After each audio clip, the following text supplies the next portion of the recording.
कोणाचं पायपोस कोणात राहिलेलं नाहीये.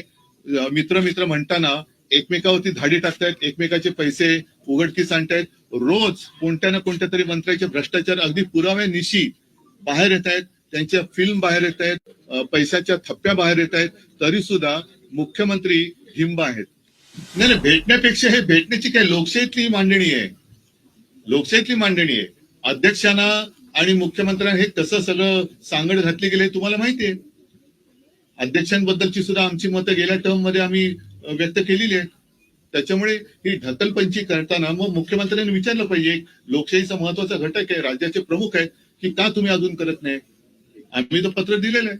शेतकऱ्यांच्या आत्महत्येचा प्रश्न गहन आहे. गेल्या 6 महिन्यामध्ये जवळपास 780 शेतकऱ्यांनी आत्महत्या केलेली आहे. विदर्भ आणि मराठवाड्यात त्यांचा आकडा अजूनही जास्त आहे. त्याच्याकडे कोणाचं लक्ष आहे? कारण सरकार अख्खच्या अख्खं प्रचारामध्ये गुंतलेलं आहे. हेलिकॉप्टर सुटतायत, बॅगा भरभरून आनंदाचा सीधा जातोय. या सगळ्या प्रचारात म्हणजे आता सुद्धा अधिवेशन आटपून ताबडतोब प्रचाराला लागतील. अधिवेशन संपल्यानंतर लगोलग दुसऱ्या निवडणुकीची आचारसंहिता लागेल. म्हणजे निवडणुका मागून निवडणुका, हा सगळा खेळ. आणि गेल्या वेळेची ही आता जी निवडणूक आहे अजून त्याचा निकाल लागायचा आहे. मला नाही वाटत अशी निवडणूक यापूर्वी महाराष्ट्र राज्याने अनुभवली होती.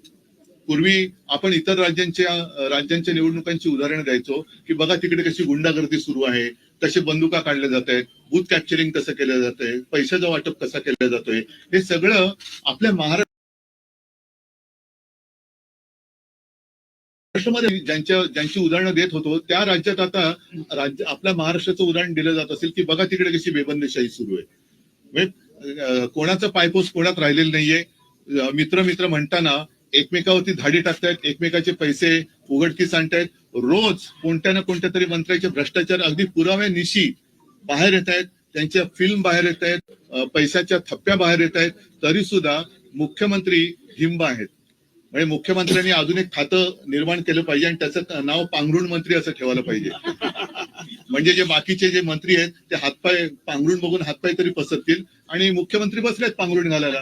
त्याच्यामुळे इतर खात्या माझ्या सूचना तर जाऊ दे ना, इतर खात्याच्या बरोबरीने मुख्यमंत्र्यांनी पांघरुण खातं हे तयार करावं आणि स्वतः त्याचं चार्ज घ्यावा. कारण त्यांच्याकडे म्हणजे मला मुख्यमंत्र्यांची दया होते की कोण होतास तू, काय झालास तू, एवढ्या सगळ्या भ्रष्टाचाराने जवळ घेतलंस तू, स्वतःच्या पांघरुणात घेतलंस तू, काय होतास तू, काय झालंस तू, भ्रष्टाचारानं पांघरुणात घेतलंस तू. कसं म्हणजे ही महाराष्ट्राची संस्कृती नाहीये.